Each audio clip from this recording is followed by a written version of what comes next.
గత 5 ఏళ్లలో రాష్ట్రాన్ని అన్ని రంగాల్లో సర్వనాశనం చేసిన వైసీపీ జగన్ ప్రభుత్వం, వారి నాయకులు 3 నెలల పాలన పూర్తి కాని కూటమి ప్రభుత్వాన్ని విమర్శించటం సిగ్గుచేటంటూ టీడీపీ నగర అధ్యక్షులు మల్లెపూడి వీరు, ఉపాధ్యక్షులు తుమ్మల రమేష్, మాజీ కార్పొరేటర్ ఒమ్మి బాలాజీలు ధ్వజమెత్తారు. శనివారం కాకినాడలోని జిల్లా తెలుగుదేశం పార్టీ కార్యాలయంలో ఏర్పాటు చేసిన మీడియా సమావేశంలో వారు మాట్లాడుతూ మాజీ ఎమ్మెల్యే ద్వారంపూడి చంద్రశేఖర్ రెడ్డి, ఎమ్మెల్యే వనమాడి కొండబాబుకు వ్రాసిన లేఖపై ఘాటుగా స్పందించారు.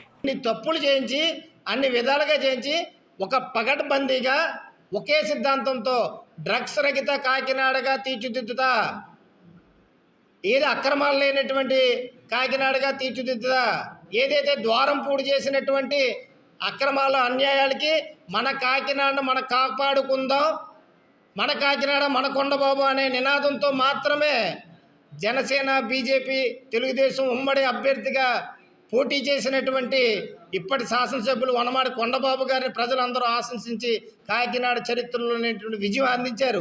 అది అన్నీ మూసుకొని నువ్వు ఏ మూలలో కూర్చొని ఉంటే బాగుంటుంది, కానీ ఇట్లాంటి తప్పుడు లేఖలన్నీ రాసి ఏదో ప్రజల దగ్గరకు మభ్య పొందేద్దామని చెప్పేసి అంటే అది సరైనటువంటి సమంజసం కాదని తెలుపుకుంటూ, ఇప్పటికైనా సరే నీ తీరు మార్చుకో. గతంలో చేసినటువంటి తప్పులు ఏవైతే ఉన్నావో అవన్నిటిని నువ్వు చెప్పకల్లా చట్టం ఏదైతే ఉందో అవన్నీ బయటికి తీస్తుంది.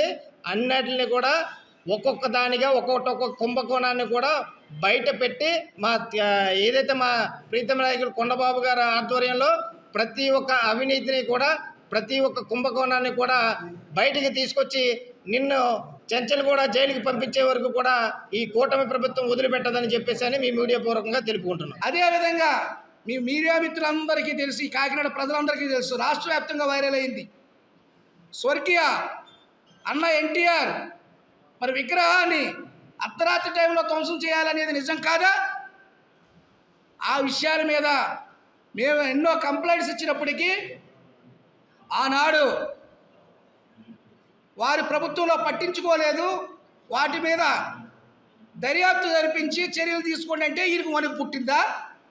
ఇంకా ఈయన అక్రమాలు ఏమి ఇంకా వెతికి తీయలేదే.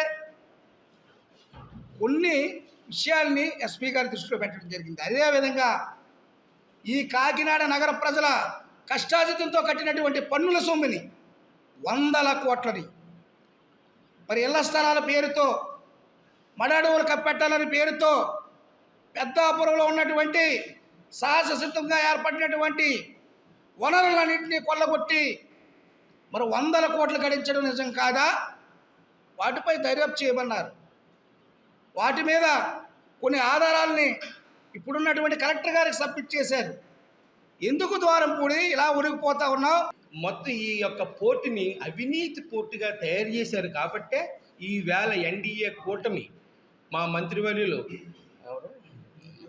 మనోహర్ గారు వచ్చి దాన్ని చెకింగ్ చేయడం జరిగింది. అలాగే ఎన్నో 100 కోట్లకు సంబంధించిన అవినీతిని ఆయన బయటపెట్టడం కూడా జరిగింది. ఇంకొకటి, ఏదైనా పోర్టు కార్మికులు అంటే ఇబ్బంది పడుతున్నారని వాస్తవంగా కొంత ఆలస్యం అవుతుంది. అంటే ప్రతి ఒక్క లారీ వచ్చే లారీ, ప్రతి బియ్యం లారీని కూడా చెకింగ్ చేసే కార్యక్రమంలో కొంత ఆలస్యం అవడం వాస్తవం అండి. ఆ ఆలస్యాన్ని మొన్న మా కొండబాబు గారు, మా ఎమ్మెల్యే గారు మరి పోర్టుకి వెళ్ళి, అలాగే మనోహర్ గారు, మినిస్టర్ గారు, కలెక్టర్ గారు అందరూ వెళ్ళి అది చెక్ చేసి కొత్తగా మళ్ళీ ఒక 3 చెక్ పోస్టులని